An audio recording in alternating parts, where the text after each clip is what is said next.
ہمارے ساتھ خدا کے خادم پاسٹر اسد نعمت صاحب ہیں۔ بس ہم آپ کو ویلکم اور خوش آمدید کہتے ہیں۔ آپ نے بڑی اچھی باتیں سنی بریک سے پہلے، اب آپ کیا کہنا چاہیں گے اس وقت ناظرین کو؟ جی سر، مسیح میں آپ سب کو سلام جتنے دیکھ رہے ہیں، اور میں شکر گزار ہوں خدا کے عظیم خادم پاسٹر شوکت صاحب کا، اس طرح پاسٹر محمد صاحب کا بھی، اور اس سارے انتظامات کا جس کے سبب سے ہم آپ تک اپنی باتیں پہنچاتے ہیں۔ تو میں یہ چاہتا ہوں کہ آپ وننگ سول پروگرام جو دیکھتے ہیں تو اس کو بلا ناغہ ضرور دیکھا کریں، کیونکہ بہت ہی مختلف خادم خدا کے خادم لے کر آتے ہیں یہاں، تاکہ ان کی گواہیوں کے سبب سے آپ برکت پائیں۔ آج بھی جو بات ہو رہی بڑی بابرکت میں سمجھتا ہوں یہ بات ہو رہی ہے۔ بس اب آپ ابھی بات کر رہے تھے کہ کچھ لوگ دولت مند ہوتے ہیں، بعد میں وہ غریب ہو جاتے ہیں، بڑی میرے دل کو ابھی لگی ہے۔ میں نے بھی ایسے لوگوں کو کافی لوگوں سے ملاقات ہوئی، تو میں سمجھتا ہوں انہوں نے خدا کے حضور میں آنے میں محنت نہیں کی ہے۔ جب ان کے پاس بڑی دولت تھی، انہوں نے، کیونکہ محنت پر بات ہو رہی ہے تو بائبل میں لکھا ہوا ہے تم میری عبادت کرو تب میں تمہاری روٹی اور پانی پر برکت دوں گا، تمہارے بیچ میں سے بیماری کو دور کروں گا، تیرے ملک میں نہ تو کسی کے کھاد ہوگا نہ کوئی بانچ رہے گی، اور میں تیری عمر بھی پوری کروں گا۔ یاد رکھیں عبادت کرنے سے ہمارے ایک کام ہے، لیکن اس کے فائدے دیکھیں کتنے ہیں۔ ہمارا خدا عظیم خدا ہے، وہ چھوٹے چھوٹے کاموں کے بھی اجر دیتا ہے۔ اگر آپ دولت مند ہیں تو اگر آپ کے پاس اب کچھ نہیں رہا تو اس کی وجہ یہ ہے کہ آپ نے خود خدا کے حضور میں چلنے میں آپ نے سستی کی ہے، آپ سست رہے ہیں۔ اس وقت جب آپ کے پاس بہت کچھ تھا آپ بھول گئے اپنے خدا کو۔ بائبل میں 14 باب کی 12ویں آیت میں لکھا ہوا ہے، امثال ہی کی یہ آیت لکھا ہوا ہے، ایسی راہیں بھی ہیں جو انسان کو سیدھی معلوم ہوتی ہیں لیکن اس کی انتہا میں موت کی راہ ہے۔ اس وقت جب آپ کے پاس بہت کچھ تھا، آپ نے سوچا کہ بس ٹھیک ہے، ہوں تو میرے کو اتنی دولت آ گئی ہے، میں ٹھیک ٹھاک ہاں، سب کچھ ہے، تندرست ہاں، ہر چیز ہے، تے کوٹھی ہے، بنگلہ ہے، ہر چیز میرے کو موجود ہے، گڈی میرے کو ہے۔ لیکن کیا آپ اس بات کو بھول گئے جو دولت دے سکتا ہے، جو آپ کو لطف اٹھانے کے لیے برکتیں دے سکتا ہے، وہ لے بھی سکتا ہے، ٹھیک ہے نا؟ خدا کے ہاتھ میں ہے، لکھا کہ بادشاہ کا دل خدا کے ہاتھ میں ہے، اور اسے پانی کے نالوں کی مانند جدھر چاہتا ہے پھیرتا ہے۔ ہر چیز ہمارے خدا کے ہاتھ میں ہے، تو آپ نے کبھی خدا کو نہیں بھولنا ہے، کیونکہ آپ کی غلطی سے یہ ہو گیا آپ کی زندگی میں، دوبارہ سے آپ بیک چلے گئے اور گر گئے ہیں، دوبارہ سے وہ دلدل میں گر گئے ہیں، غریبی محتاجی ہے، تو اس کی وجہ آپ خود ہیں۔ بائبل میں لکھا ہے جو تربیت کو رد کرتا ہے وہ اپنی ہی جان کا دشمن ہے۔ تو کچھ لوگ سر ایسا دیکھا ہے کہ بچے ماں باپ جو تربیت کرتے ہیں کہ چل جائیں یا دعا کریں، تو بچوں کو دیکھا گیا کہ وہ ماں باپ کی بات کو بھی رد کرتے ہیں، اس تربیت کو لیتے نہیں۔ اس کی وجہ سے کیا ہے کہ میں نے دیکھا کہ اس وقت باپ تو محنت کر لے گا، وہ محنت کر رہا ہے، آپ کو پڑھا رہا ہے یا کچھ بھی، وہ چاہ رہا ہے کہ آپ بن جائیں، لیکن اگر آپ اس بات کو سن نہیں رہے تو ایک وقت میں وہ بات آپ کے سامنے آئے گی، پھر آپ محتاجی میں رہیں گے۔ بائبل میں لکھا ہوا ہے ہر طرح کی محنت میں نفع ہے، لیکن باتوں کی کثرت محض محتاجی ہے۔ ایسا محنت کسی بھی کام میں جب ہم کرتے ہیں تو خدا ہمیں برکت دیتا ہے۔ دیکھیے بھائی صاحب کی چونکہ بات ہو رہی تھی، انور فضل صاحب، اور ان کی محنت کے سبب سے آج سب کچھ ان کے پاس ہے، یہ کسی نے نہیں دیا ہے اور کوئی یہ سوچے بھی نہ، یہ بھائی صاحب انہوں نے دعا کی ہے، دعا کرنے میں محنت کی ہے، نہیں کہ ویلے بیٹھے رہے۔ اب کچھ ایسا بھی سر میں نے خادم بھی دیکھے ہیں کہتے ہیں کہ بڑا بڑھ گیا ہے، وہ آگے بڑھے ہیں تو انہوں نے محنت کی ہے، خدا کو وقت دیا۔ اگر آپ بھی وقت دیں گے تو خدا آپ کو بھی بڑھائے گا۔ خدا کب کسی کو کہتا کہ صرف ایک ہی میرا خادم ہے باقی میرے خادم نہیں ہے؟ اس نے کہا فصل بہت ہے مزدور تھوڑے ہیں، تو آپ کی خدا کو ضرورت ہے، محنت کریں، خدا آپ کو بھی بڑھائے گا، برکت دے گا۔ ایمانداروں کو برکت دیتا ہے، یاد رکھیں۔ دیانتدار آدمی بائبل میں لکھا ہے برکتوں سے معمور ہوگا، دیانتدار آدمی۔ اگر آپ دیانتدار ہیں، اپنے کام میں وفادار ہیں، تو خدا آپ کو ترقی دے گا اسی ادارے میں۔ اگر آپ کسی جگہ جاب کریں، کوئی بھی وہ ادارہ ہے، تو آپ وہاں محنت کریں اور یہ نہ سوچیں کہ یہاں میرے لیے رکاوٹیں بہت ہیں۔ خدا کے کلام میں لکھا ہوا ہے اگر انسان کی روشیں جب خدا کو پسند آ جاتی ہیں تو اس کے دشمنوں کو بھی دوست بنا دیتا ہے۔ تو آپ کی اگر عادتیں کردار درست ہے، خدا آپ سے خوش ہے، تو پھر کوئی بھی آپ کی ترقی کو روک نہیں سکتا ہے۔ سو عزیز लोग मेहनत करें, खुदावंद आपके साथ है। बहुत अच्छे पास्टर असद साहब, जो लोग मेहनत करते हैं। पिछले दिनों में मैं बाहर का खाना बहुत कम खाता हूँ। पिछले दिनों में मुझे एक रेस्टोरेंट पे इनवाइट किया गया, और जिसने इनवाइट किया बहुत उसने रिक्वेस्ट की कि पास्टर साहब आपने लाजमी आना खाना खाने के लिए। मैं, मेरी मिसेज, हमारे चंद पास्टर साहबान, हम खाना खाने के लिए गए। तो वहाँ पर एक शेफ था, तो मैंने उससे पूछा, उसने हमारे लिए खाना तैयार किया था। मैंने कहा आप कितने घंटे यहाँ पर काम करते हैं? कहता पास्टर साहब मैं 17 साल से यहाँ पर काम करता हूँ उससे साहब, और कहता है कि खुदा ने मुझे इतनी यहाँ पर इज्जत दी है कि पास्टर साहब आप सोच नहीं सकते, ये मेरे पे बड़ा भरोसा करते हैं, और मैं यहाँ पर इंचार्ज हूँ और सारे काम को मैं देखता हूँ। तो मैंने कहा कितने आप घंटे यहाँ पर काम करते हैं? कहता है मैं जब भी मुझे बुलाते मैं उसी वक्त आ जाता हूँ। बरकत कैसा? मैंने कहा कितने बच्चे आपके? कहते मेरे 4 बच्चे हैं भाई साहब, और खुदा का बहुत शुक्र है। तो मुझे वहां पर ये बात याद आई कि देखे जो मेहनत करते हैं खुदा उनको देता है, इसमें कोई शक नहीं है। अगर मैं मेहनत ही ना करूं तो मैं गरीब है, मैं गरीब ही रह रहा ना। तो अगर मैं मेहनत करूंगा तो मैं अमीर हूंगा ना, मैं खुदा की हज़ूरी के अंदर। तो ये हमारे लोगों को सोचने की जरूरत है, गौर करने की जरूरत है। पास्टर असद साहब बहुत अच्छा गीत गाते हैं कि वो हमारी क्या करता है, फिक्र करता है। तो मैं चाहूंगा असद साहब आप ये बताएं कौन सा गीत है, हमारे नाज़रीन हम भी सुनेंगे गीत। जी जी बिल्कुल, मेरा लिखा हुआ गीत है, और भाई साहब ने बड़ा अच्छा किया कि याद दिलाया। ये मेरी फिक्र वो करता है मैं क्यों परेशान हूँ। अच्छा थोड़ा सा गा के सुना दीजिए। जी जरूर जरूर। मेरी फिक्र वो करदा है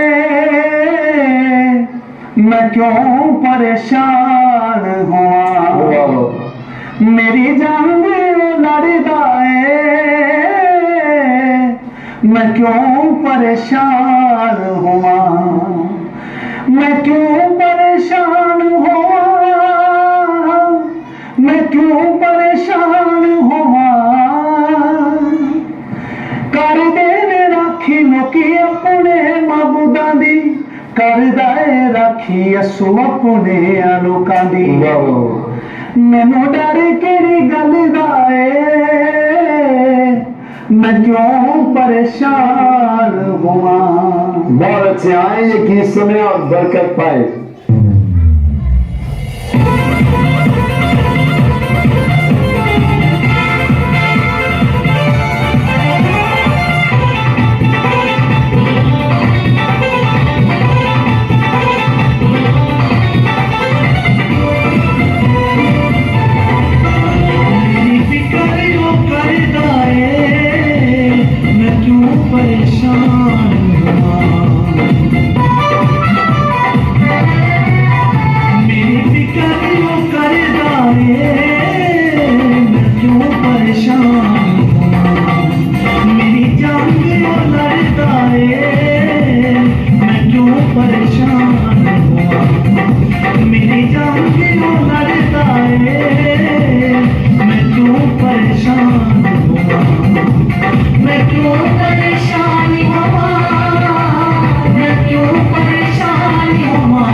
अपने असद साहब का बहुत खूबसूरत गीत सुना, मैंने भी बरकत पाई, आपने भी बरकत पाई। खुदा आपको बहुत ज्यादा बरकत दे। So thank you pastor Asad Sahab, खुदा आपको और ज्यादा अपने जलाल के लिए इस्तेमाल करें। जी पास्टर सरफराज साहब, आपको वेलकम, खुशामदीद कहते हैं। आप क्या कहना चाहेंगे इस वक्त नाजरीन को? शुक्रिया सर पास्टर नौफल साहब का, आपकी टीम का, आपका खासकर जब आपके दोबारा याद करते हैं हमें, तो मैं चाहूँगा कि जो पास्टर साहब ने बात को शुरू किया है, बेहतर है कि उसी को जी बनाया जाए ताकि लोगों को बात सारी समझ आ जाए। सो अमसाल की किताब में 22वां बाब अगर हम देखते हैं तो यहाँ पर 4थी आयत में लिखा हुआ, दौलत और इज्जत व हयात खुदावंद के खौफ और फरोतनी का अजर है। पास्टर साहब, आप देखते हैं कि बहुत सारे लोगों के पास दौलत आई और उनके दिल में खुदा का खौफ नहीं था, और मैंने बास टाइम उनको लाखों की बातें करते हुए, लाखों की चीजें खरीदते हुए देखा। जगह खरीदी जा रही हैं, गाड़ियां खरीदी जा रही हैं, बहुत सारे घर खरीदे जा रहे हैं, गोल्ड खरीदा जा रहा है, अच्छी अच्छी चीजें घर में लाई जा रही हैं। लेकिन जबकि खुदावंद का खौफ नहीं था, सब कुछ बारी बारी जाता रहा और उनके हाथ में कुछ भी नहीं रहा, यहां तक कि खाने पीने के भी मोहताज हो गए। तो फिर मैंने देखा कि ये वो बात है जो खुदावंद के कलाम में लिखी हुई है। अगर खुदावंद के खौफ में रहकर इन्होंने खुदावंद के हुजूर में बीज बोया होता और अपना कारोबार बड़ी ईमानदारी से किया जाता, तो आज जो है इस वक्त तक नौबत आती कि इनकी पुश्तें भी खाती रहती। लेकिन क्योंकि हिकमत से खाली थे, सारे के सारे कारोबार डूब गए और यहाँ तक के खुद कहीं पे जॉब करने के मोहताज हो गए।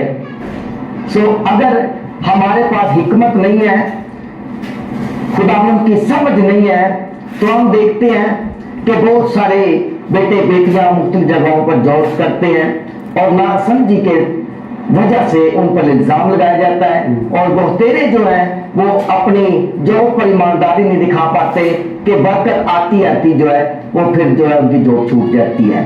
तो हमें ये चाहिए कि ईमानदारी से अपने खुदा का खौफ रखते हुए अपना कारोबार करें ताकि हमारे घर में बरकत हो। जब बरकत नहीं है, दिल शादमंद नहीं है, माँ बीमार है, बाप बीमार है, तो अगर हमारे दिल में खुदा का खौफ होगा, घर पे खुदा की बरकत ठहरेगी, और जब बरकत होगी तो दिल जब के शादमान होगा तो हर तरह की बीमारियों से हम पाक रहेंगे और खुदावंद हमारे खुदा का हाथ हम पर बना रहेगा।